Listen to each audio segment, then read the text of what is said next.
Hi children, good morning. Today let us discuss 7th standard science, and in the previous videos we discussed about the third chapter, what are fabrics, what are fibers, what are yarn, and also plant fibers, animal fibers and their examples, and also why do animals have thick skin on their body or thick hairs on their body, and types of skin that is present on sheep. I think you all understand that what I did in the previous video. Okay, today let us discuss about selective breeding. What is selective breeding means, children? Okay, in the selective breeding, it is possible to produce organisms with desired characters by selecting the parents of similar characters such as soft underhair. Such process is called as selective breeding. Selective breeding ಅಂದ್ರೆ ಏನಪ್ಪ ಅಂದ್ರೆ ಯಾವ organism ತನ್ನ desire character ಅಂದ್ರೆ ಯಾವ characters ಅದರಲ್ಲಿ ಇರಬೇಕು ಅಂತಂದ್ರೆ ಅದ್ರ ಪೇರೆಂಟ್ಸ್ ಸಿಮಿಲರ್ ಕ್ಯಾರೆಕ್ಟರ್ಸ್ ಅಂತಂದ್ರೆ ಆ ಪೇರೆಂಟ್ಸ್ ಅಲ್ಲಿ ಸಾಫ್ಟ್ ಅಂಡರ್ ಸ್ಕಿನ್ ಇದ್ರೆ ಅದಕ್ಕೆ ಹುಟ್ಟುವಂತ ಜನಿಸುವಂತ ಮಗುನು ಕೂಡ ಅಥವಾ ಮರಿನೂ ಕೂಡ ಸೇಮ್ ಸೆಲೆಕ್ಟಿವ್ ಅಂದ್ರೆ ಸಾಫ್ಟ್ ಹೇರ್ ಹೊಂದಿರುವಂತಹ ಮರಿನೇ ಜನಿಸುತ್ತೆ. ಅಂತದಕ್ಕೆ ನಾವು ಸೆಲೆಕ್ಟಿವ್ ಬ್ರೀಡಿಂಗ್ ಅಂತ ಕರಿತೀವಿ ಮಕ್ಕಳ. ಏನು? It is possible to produce the organism with desired character by selecting the parents of the similar characters. The parents, both father and mother, they should have their similar character. ಒಂದು ಗಂಡು ಮತ್ತೆ ಹೆಣ್ಣು ಎರಡು ಕೂಡ ಸೇಮ್ ಕ್ಯಾರೆಕ್ಟರ್ ಇರುವಂತಹ parents ನ select ಮಾಡಿ ಆ ಪೇರೆಂಟ್ಸ್ ಅಲ್ಲಿ ಬರುವಂತಹ ಹುಟ್ಟುವಂತಹ ಮರಿ ಏನು ಆ ಮರಿ ಇರುತ್ತೆ ಅದರಲ್ಲೂ ಕೂಡ ಅಪ್ಪ ಅಮ್ಮ ಅಂದ್ರೆ ಆ ಪೇರೆಂಟ್ಸ್ ಅಲ್ಲಿ ಏನಿರುತ್ತೆ ಸೇಮ್ ಕ್ಯಾರೆಕ್ಟರ್ಸ್ ಬರುತ್ತೆ. ಅದಕ್ಕೆ ನಾವು ಏನಂತ ಕರಿತೀವಿ ಸೆಲೆಕ್ಟಿವ್ ಬ್ರೀಡಿಂಗ್ ಅಂತ ಅಂತೀವಿ ಮಕ್ಕಳ. I think you understand what is selective breeding means. And there are other animals which produce wool ಅಂದ್ರೆ ಶೀಪ್ ನ ಬಿಟ್ಟು ಇನ್ನ ಉಳಿದಂತಹದ್ದು ಎಲ್ಲೆಲ್ಲಿ ಯಾವ್ಯಾವ ತರ ವೂಲ್ ನ ಪ್ರೊಡ್ಯೂಸ್ ಮಾಡುತ್ತೆ ಅನ್ನೋದನ್ನ ಇಲ್ಲಿ ಎಕ್ಸಾಂಪಲ್ ಕೊಟ್ಟಿದ್ದಾರೆ ಮಕ್ಕಳ. ಎಕ್ಸಾಂಪಲ್ ಈಸ್ ಯಾಕ್ produce wool seen in Tibet and Ladakh. ಈಗ ಏನು ಯಾಕ್ ಒಂದು ಯಾಕು ಊಲ್ನ ಕೊಡುತ್ತೆ. ಆ ಯಾಕ್ ಏನಂತ ಅಂದ್ರೆ ಎಲ್ಲಿ ನಾವು ಕಾಣ್ತೀವಿ? Tibet and Ladakh. ಟಿಬೆಟ್ ಮತ್ತೆ ಲಡಾಖ್ ಅಲ್ಲಿರುವಂತಹ ಯಾಕು ಏನನ್ನ ಊಲ್ನ ಕೊಡುತ್ತೆ. Angora goats found in hilly region. Angora goats found in hilly regions of Africa, Jammu and Kashmir provides Angora wool. Angora wool. Where do we get the Angora wool? Angora wool we get from the Angora goats found in the hilly region of Jammu and Kashmir, Africa. ಆಫ್ರಿಕಾದಲ್ಲಿ ಸಿಗುವಂತ angora goats ಇಂದ ಅದು ಹಿಲ್ಲಿ ಅಂತ ಅಂದ್ರೆ ಬೆಟ್ಟ ಪ್ರದೇಶಗಳಲ್ಲಿ ಸಿಗುವಂತ ಹಿಲ್ಲಿ region ಯಾವ ಆಫ್ರಿಕಾ ಮತ್ತೆ ಕಾಶ್ಮೀರ್ ಜಮ್ಮು ಇಲ್ಲಿ ಸಿಗುವಂತ ಗೋಟಿಂದ ನಾವು ಅಂಗೋರಾ ವೂಲ್ನ ನಾವು ಪಡಿಬಹುದು ಮಕ್ಕಳ. That the wool is obtained from the hair of goats. ನಮ್ಗೆ ವೂಲ್ ಹೇಗ್ ಪಡಿತೀವಿ?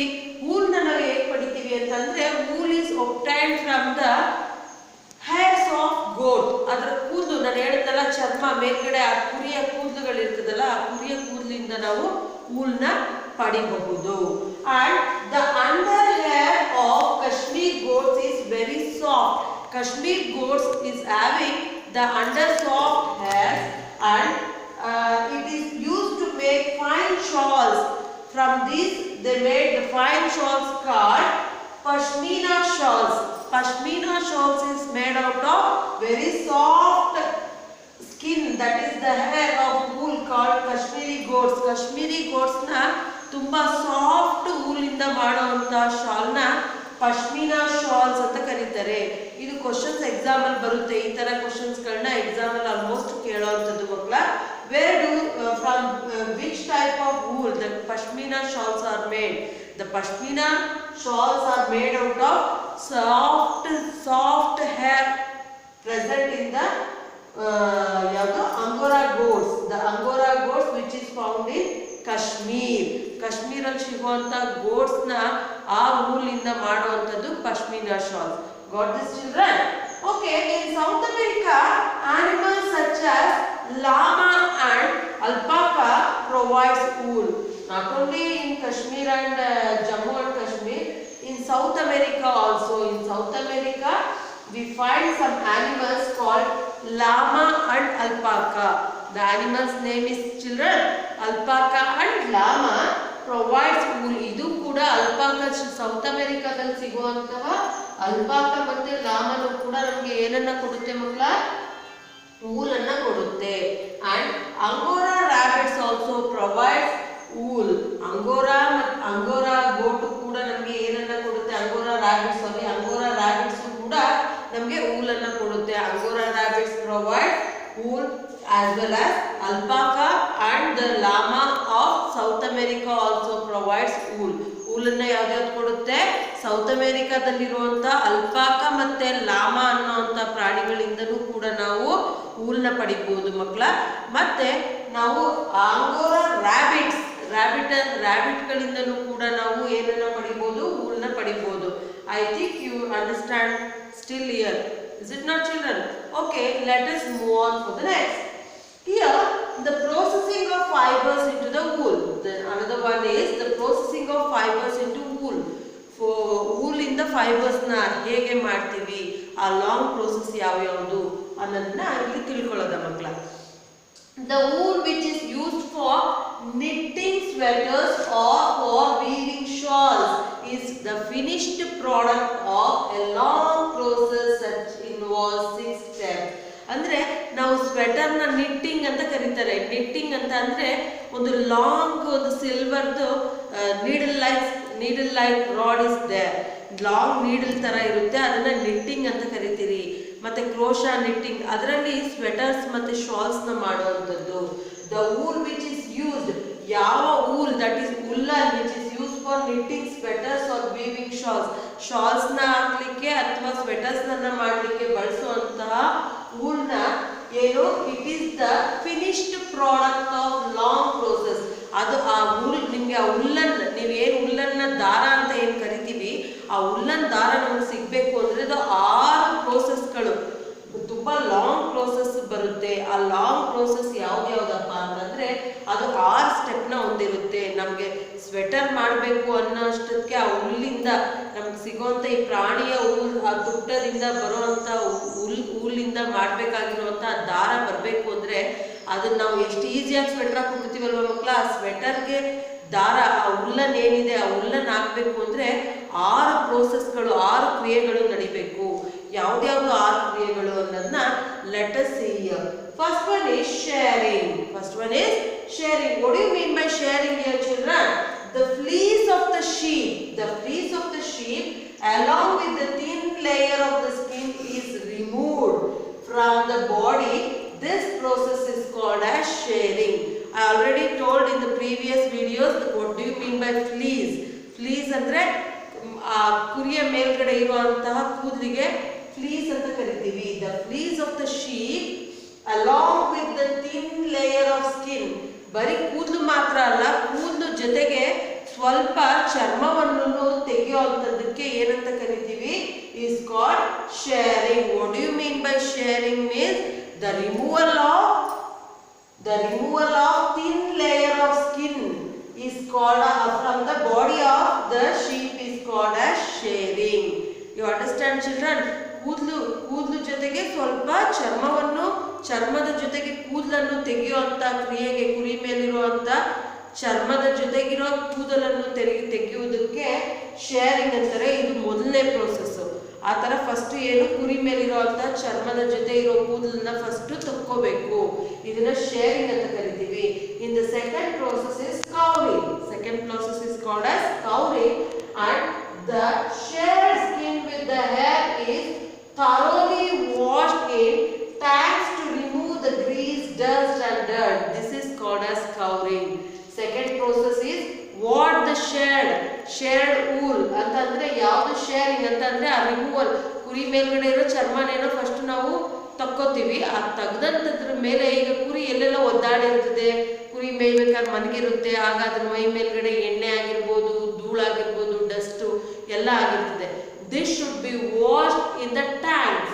ಅದನ್ನ ಏನು ನೀರೊಳಗೆ ಹಾಕಿ ಚೆನ್ನಾಗಿ ವಾಶ್ ಮಾಡಬೇಕು to remove all this dirt. ಈ ಕೊಳೆ ಎಲ್ಲ ರಿಮೂವ್ ಮಾಡಬೇಕು ಅಂತಂದ್ರೆ ನಾವು ಅದನ್ನ ಚೆನ್ನಾಗಿ ವಾಶ್ ಮಾಡಬೇಕು. This washing process is called as scouring. ಈ ವಾಷಿಂಗ್ ಪ್ರೋಸೆಸ್ ನ to remove all these dirt washing process will be done. This washing process is called as scouring ಅಂತ ಕರಿತೀವಿ ಮಕ್ಕಳ. Okay, the third process is called as sorting. ಇದಕ್ಕೆ sorting ಅಂತೀವಿ ಮಕ್ಕಳ. The air of the skin is sent to a factory where the air of different textures are separated is called as sorting. What do you mean by sorting, children? The air is skin. ಆ ಕೂದಲನ್ನ ಹೊಂದಿರುವಂತ ಚರ್ಮ along with the skin is sent to the factory. ನಾವು ಇವೆಲ್ಲ ತೆಗೆದು clean ಮಾಡಿ ಎಲ್ಲ ಮಾಡಿದ್ದನ್ನ ಫ್ಯಾಕ್ಟರಿಗೆ ಕಳಿಸ್ತೀವಿ ಮಕ್ಕಳ. ಆ ಫ್ಯಾಕ್ಟರಿಗೆ ಕಳಿಸಿದಾಗ ಒಂದೊಂದು ಟೆಕ್ಸ್ಚರ್ ಅಂದ್ರೆ ಸ್ಮೂತ್ ಟೆಕ್ಸ್ಚರ್ ಇರುವಂತದ್ದು, ಅಂದ್ರೆ quality wise they are divided. The quality wise division of these textures are separated is called as sorting. ಈ ಸಾರ್ಟಿಂಗ್ ಅಂದ್ರೆ ಏನು? ಡಿಫ್ರೆಂಟ್ ಟೆಕ್ಸ್ಚರ್ ಇರುವಂತ ಸ್ಕಿನ್ ನ ಏನ್ ಮಾಡ್ತೀವಿ ನಾವು ಸೆಪರೇಟ್ ಮಾಡ್ತೀವಿ. This separation of the different texture of the hairy skin is called as sorting. This is the third one. And burrs. What do you mean by burrs? Burrs ಅಂದ್ರೆ the small fluffy fibers are called burrs. ಈ ಬರ್ಸ್ ಅಂದ್ರೆ ಏನು ಮಕ್ಕಳ ಅಂದ್ರೆ small fluffy fibres. ಅದನ್ನ ನೀವು sweater ಎಲ್ಲ ಹಾಕೊಂಡಾಗ ನಿಮ್ ಬಟ್ಟೆ ಮೇಲೆ ಒಂದು ಗುನ್ನೆ ಅಂತ ಅಂತೀರ ನೋಡಿ ಮಕ್ಕಳ. ಆ ಗುನ್ನೆ ಆ ತರ ಇರುವಂತದ್ನ ರಿಮೂವ್ ಮಾಡೋದಕ್ಕೆ ಏನಂತ ಕರಿತೀವಿ? Burrs. The small fluffy fibres is called as burrs. And all this, and after this what they will going to done is rolling. First they will clean the burrs and after that they will roll and after they will dye. They give colors for the skin of the wool. They give the colors and after they will make the woolen. These are all the long procedures. And the process of these fibers into wool can be represented as. ಈ process ನಡೆಯೋದನ್ನ ಈ ತರ ನಾವು represent ಮಾಡಬಹುದು ನೋಡಿ. First ನಾವು ಏನ್ ಮಾಡಿದ್ವಿ? Shearing means removal of the skin along with the air is called as sharing ಅಂತ ಹೇಳಿದೆ ಅಲ್ವಾ ಮಕ್ಕಳ. The second one is scouring. Scouring means the shared skin along with the hair is washed in the tanks. Is to remove the dust is called scouring. And after scouring, sorting is done. Sorting ಅಂದ್ರೆ separation of the texture. Separator of the texture is called as sorting. And then cleaning of the burrs ಅಂತ ಅಂದ್ರೆ fluffy fibers. The small fluffy fibers are called as burrs. That is cleaning of the burrs. And after that they will get rolled. ಅದನ್ನೆಲ್ಲ roll ಮಾಡ್ತಾರೆ ಮಕ್ಕಳ. And after that they dye. Dye means they give coloring for that. This is the representation. I will show this in the picture, children. See children, how they were doing. See, sharing a sheep. ಅದ್ರ ಮೈ ಮೇಲಿರುವಂಥ ತುಪ್ಪನ ತೆಗಿತಾ ಇರೋದು ನೋಡಿ. Removing along with the skin. ಅದನ್ನು shave ಮಾಡ್ತಾರಲ್ಲ ಆ ಥರ ಎಲ್ಲ ತೆಗಿತಾ ಇರೋದು. ಇದನ್ನು ನೀವು ನೋಡಿರ್ಬೇಕು. ಮನೆ ಹತ್ರ ಬಂದು ಕುರಿ ಸಾಕೋರು ಆ ಥರ ಮಾಡಿಸ್ತಾರೆ ಚೆನ್ನಾಗಿ, ಅದಕ್ಕೂ ದುಡ್ಡು ಕೊಡ್ತಾರೆ. ಶೇರಿಂಗ್. ಸ್ಕೋರಿಂಗ್ ಅಂದರೆ ಟ್ಯಾಂಕ್ಗೆ ಹಾಕ್ಬಿಟ್ಟು ಅದ್ರ ಮೇಲಿರುವಂಥ dirt, the removing of dirt and grease in the tanks they were doing. See how they were doing in the tanks, children. This is called scouring. Then scouring by machine, that is rolling ಅಂತ ಹೇಳ್ದೆ ಅಲ್ವಾ ಮಕ್ಕಳ. ನೋಡಿ ಹೇಗೆ roll ಮಾಡ್ತಾ ಇದ್ದಾರೆ ಅದನ್ನ. ಆಮೇಲೆ ಯಾರ್ನ್ ಅದೆಲ್ಲ ಮಾಡಿದ್ಮೇಲೆ ನೂಲು ಉಂಡೆಗಳಾಗಿ ಮಾಡುವಂಥದ್ದು.